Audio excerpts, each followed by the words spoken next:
সভায় এই সভায় উপস্থিত সকল সদস্যবৃন্দ, যুব উন্নয়ন অধিদপ্তরের কর্মকর্তা কর্মচারীবৃন্দ এবং অন্যান্য উপস্থিতি সকলকে পবিত্র রমজান মাসের শুভেচ্ছা জানাই।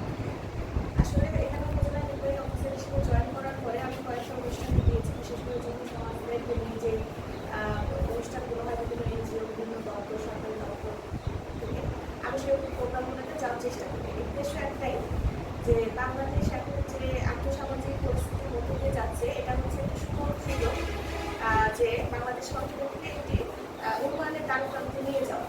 কারণ আমাদের বাংলাদেশের মোট যে জনসংখ্যা, সেই জনসংখ্যার এখন বেশিরভাগ অংশ অবস্থান করছে হচ্ছে কর্মক্ষম জনসংখ্যা।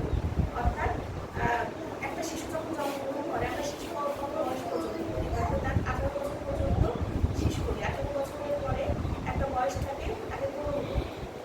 তো আমাদের সাধারণত 18 থেকে ধরা হয় 41 পর্যন্ত কর্মক্ষম বয়স, এবং 41 পরবর্তী যে সময়টা সেটা হচ্ছে পূরণ। তার মানে আমার এখন বর্তমানে 18 থেকে 41 যে বয়স সীমা, সেই বয়স সীমায় বাংলাদেশের মোট যে জনসংখ্যা, সেই জনসংখ্যার বেশিরভাগ অংশ অবস্থান করছে। অর্থাৎ বেশিরভাগ জনসংখ্যা বাংলাদেশে এখন কর্মক্ষম। কাজে এই বেশিরভাগ জনসংখ্যাকে আমরা যদি দক্ষ জনসংখ্যা হিসেবে তৈরি করতে না পারি এবং তাদেরকে যদি আয়বদ্ধ কর্মক্ষম জনসংখ্যা হিসেবে তারা অবতীর্ণ হতে না পারেন, দেশ কিন্তু আগামী 100 বছরেও উন্নয়নের দেখা মেলা বড়ই ভাগ। কারণ আস্তে আস্তে বাংলাদেশের বেশিরভাগ জনসংখ্যা কি হবে, মানে প্রৌঢ়ের দিকে যাবে। অর্থাৎ বেশিরভাগ জনসংখ্যা কর্মক্ষম আর থাকবে না। কাজে এই সময়টাতেই কিন্তু আমাদের যদি যে জনসংখ্যা আছে তাদেরকে আমরা জনসংখ্যা হিসেবে করে তুলতে পারি, দেশ উন্নয়নের দিকে এগিয়ে যাবে।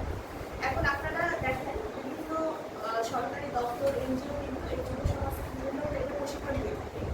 কেউ কোনো মোটা তাজাকরণের প্রশিক্ষণ নেয়, কেউ আছে কম্পিউটারের প্রশিক্ষণ নেয়, কম্পিউটার অনলাইন প্রশিক্ষণ, যেখানে তারা কি করে ফ্রিল্যান্সিং এর মাধ্যমে তাদের ঘরে বসে তারা কিন্তু আয় রোজগার করতে পারে। কেউ আছে সেলাই মেশিন চালায়, সেলাই প্রশিক্ষণ নিয়ে থাকে।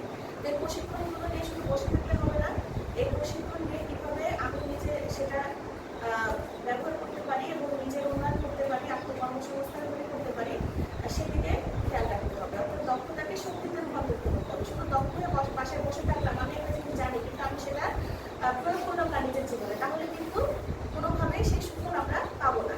এই যে আমরা এক একটা ট্রেনিং দিয়ে থাকি, সেই ট্রেনিংয়ের সুফল আমাদের পাওয়া সম্ভব নয়। শুধু নিজে জানলে হবে না, আমার আশেপাশে যে 5 জন মা বোন আছে বা আমার আশেপাশে যে 5 জন বেকার যুবক আছে, আমি একটা প্রশিক্ষণ দিয়ে আমি তাদেরকে প্রয়োজনে প্রশিক্ষিত করবো এবং তাদেরকেও দক্ষ জনশক্তিতে রূপান্তর করবো। একটা পরিবারে কি থাকে, মা থাকে, বাবা থাকে, ভাই বোন থাকে, তারপরে ছেলে মেয়ে থাকে, তাই না? এখন শুধু বাবার উপরে নির্ভরশীল হয়ে থাকার সময় কিন্তু এখন আর নেই।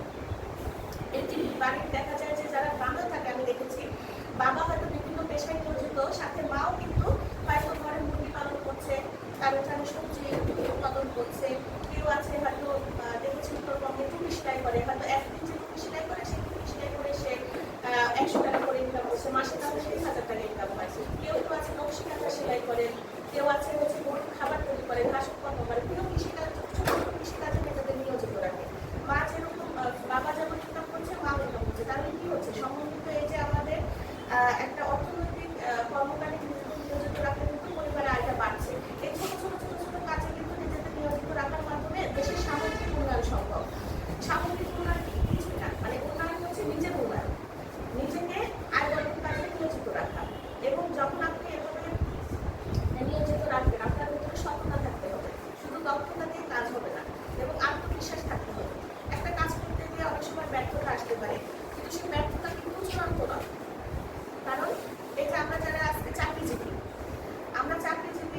আমাদের প্রতি মাসে আমরা একটা বেতন পাচ্ছি, হয়তো অনেকে ভাবে এটা তো একটা নিরাপদ জীবন, প্রতি মাসে মাসে বেতন হচ্ছে, কিন্তু এর বাইরে যারা ব্যবসা করছে তারা কিন্তু এমন আছে আমাদের চেয়েও বেশি ইনকাম করছে।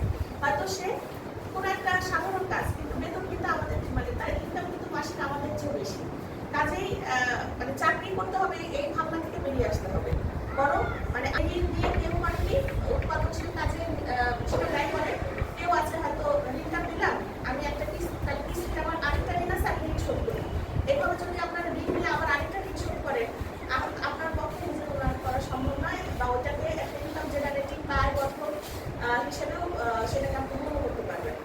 আপনারা যদি ঋণ নিয়ে থাকেন, সেটাকে সফলভাবে সেটাকে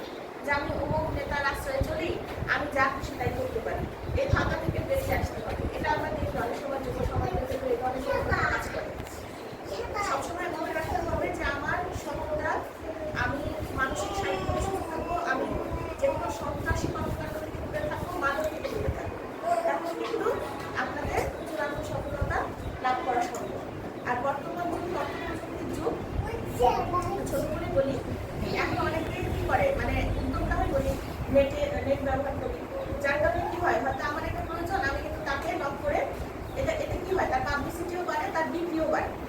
কাজেই আপনারা যে যাই করেন না কেন, আপনারা সেটা পাবলিসিটি করতে হবে, আপনাদের ই কমার্সের সহযোগিতা নিতে হবে, তাহলে আপনার কাজটা যেরকম সবাই জানবে, ঠিক তেমনি আপনার আয়টাও বাড়বে। তো আজকে আপনাদের সকলের প্রতি আমার আন্তরিক ধন্যবাদ।